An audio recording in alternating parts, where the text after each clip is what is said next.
Avant de prier, prenons d'abord un instant pour écouter la parole de Dieu, puis nous prierons ensemble. Je crois vraiment que chacun de nous traverse, à un moment ou à un autre, une saison qui nous ébranle jusqu'au plus profond. Cette épreuve prend des formes différentes selon les personnes, mais le ressenti, lui, est douloureusement familier. Peut-être as-tu perdu quelqu'un que tu aimais et tu as eu l'impression que le sol s'ouvrait sous tes pieds. Peut-être que ton cœur a été brisé par la trahison. Ou peut-être luttes-tu en silence contre des soucis financiers, la solitude, des déceptions qui s'accumulent. Tu as peut-être fait tout ce qu'il fallait, et pourtant la vie te semble toujours dure et injuste. Dans ces instants où les larmes coulent facilement, où les prières paraissent sans réponse, où l'espérance ressemble à un souvenir lointain, nous portons presque tous la même question inavouée. Dieu, comment cela pourrait-il vraiment concourir à mon bien? C'est une question chargée à la fois de douleur et d'espérance. Souvent, nous ne la prononçons pas à haute voix, mais notre cœur, au fond, réclame des éclaircissements. Nous voulons comprendre, voir un sens à la souffrance, recevoir l'assurance qu'il existe un plan. Alors nous venons à Dieu avec toutes ces questions qu'on peine à formuler. Pourquoi cela arrive-t-il, Seigneur? Qu'ai-je fait de mal?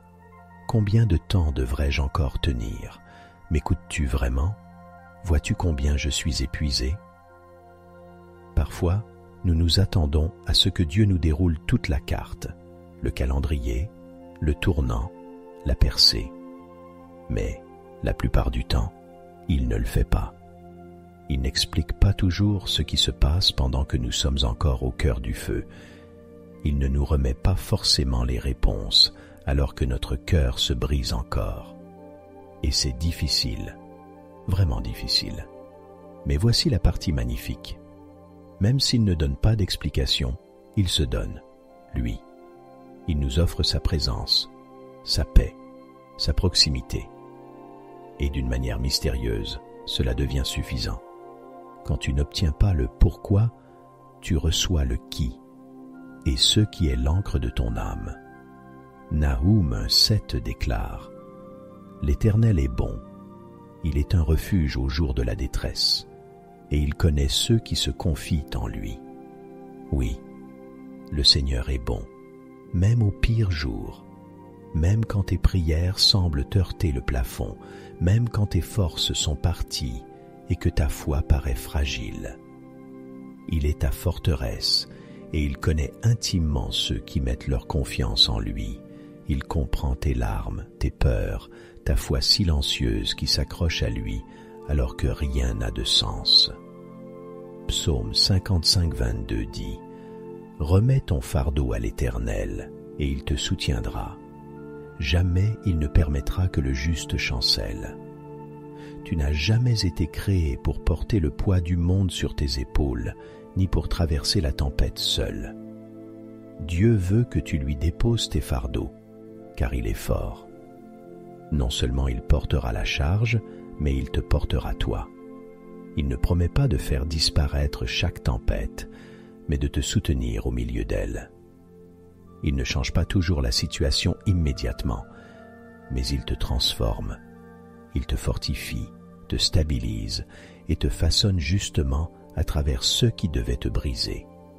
Quand la vie ressemble à un combat, quand tu te lèves épuisé, quand il te faut tout ton courage juste pour avancer, souviens-toi de qui est Dieu.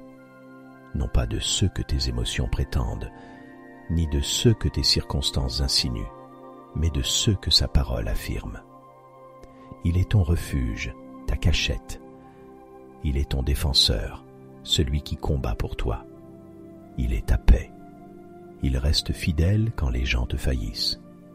Il est le commencement et la fin, l'auteur de ton histoire. Il est bon quand tu es brisé, patient quand tu doutes, miséricordieux quand tu as honte, proche quand tu te sens oublié. Alors, quel que soit ton désert, je t'encourage. Fais-lui confiance. Appuie-toi sur lui même quand ça fait mal. Tu n'as pas besoin d'attendre que tout s'arrange pour l'adorer, ni d'attendre le miracle pour l'aimer. Cherche-le au cœur même du chaos. Que ton cœur soit attiré par ce qu'il est, pas seulement par ce qu'il fait. Nous avons besoin de lui chaque jour. Sa miséricorde se renouvelle chaque matin. Sa grâce ne s'épuise pas. Son amour ne cesse jamais de nous poursuivre et sa présence n'a pas d'équivalent. Lorsque tu es enveloppé par la présence de Dieu, quelque chose en toi change, même si rien autour de toi n'a changé. Il se peut que la tempête rage encore, mais tu as maintenant la paix. Il se peut que l'attente continue, mais tu reçois la force. Dans sa présence, l'anxiété cède la place à l'espérance. Le mensonge se tait et la vérité s'élève. L'âme lasse trouve enfin le repos. Car là où est Jésus, il y a puissance.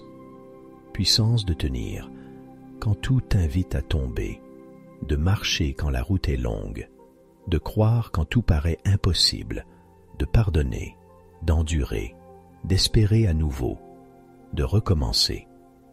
Et tu n'es pas censé produire cette puissance.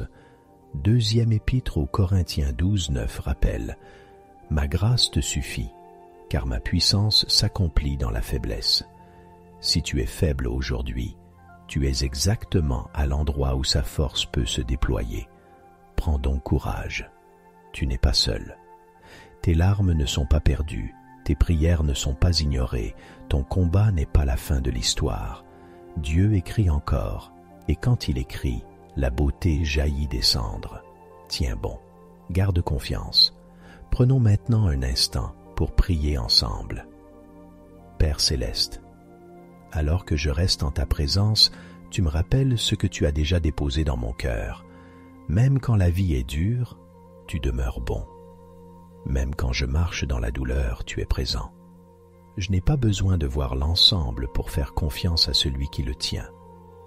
Je t'apporte donc les questions que je porte, les silencieuses, les douloureuses.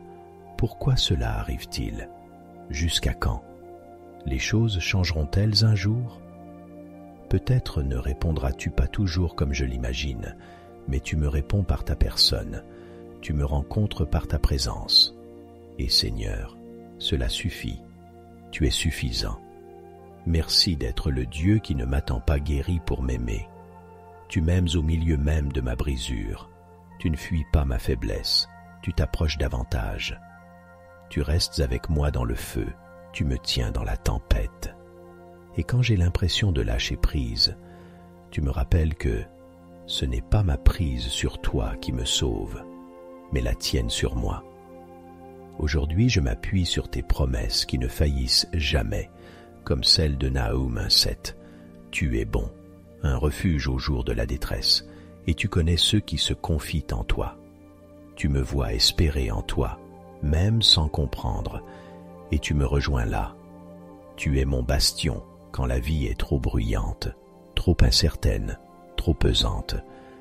Tu me dis aussi, dans Psaume 55:22, « Remets ton fardeau à l'Éternel, et il te soutiendra. » Alors encore une fois, je le fais. Je dépose mes soucis, mes peurs, mes questions à tes pieds. Je crois que tu peux porter ce que je ne peux pas. Tu ne m'as jamais demandé d'être fort sans toi, seulement de rester proche, ouvert et dépendant. Quand je marche dans le feu, rappelle-moi que tu y es avec moi. Quand j'en ai assez d'attendre, apprends-moi à me reposer en toi. Quand tout en moi veut paniquer, ancre-moi dans ta paix. Ta parole, en Ésaïe 40:29, dit « Il donne de la force à celui qui est fatigué, il multiplie les ressources à celui qui manque de vigueur. » Ce moment d'épuisement ne marque pas la fin, mais le début d'une dépendance plus profonde.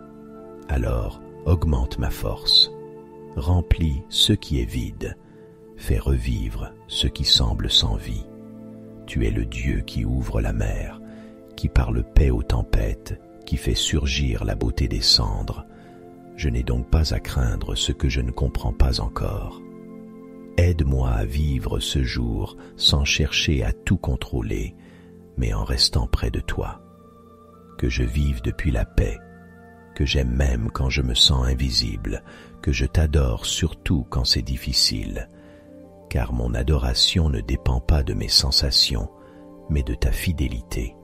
Seigneur, couvre ma famille, sois un mur de feu autour d'eux, sois leur refuge, leur joie, leur sécurité.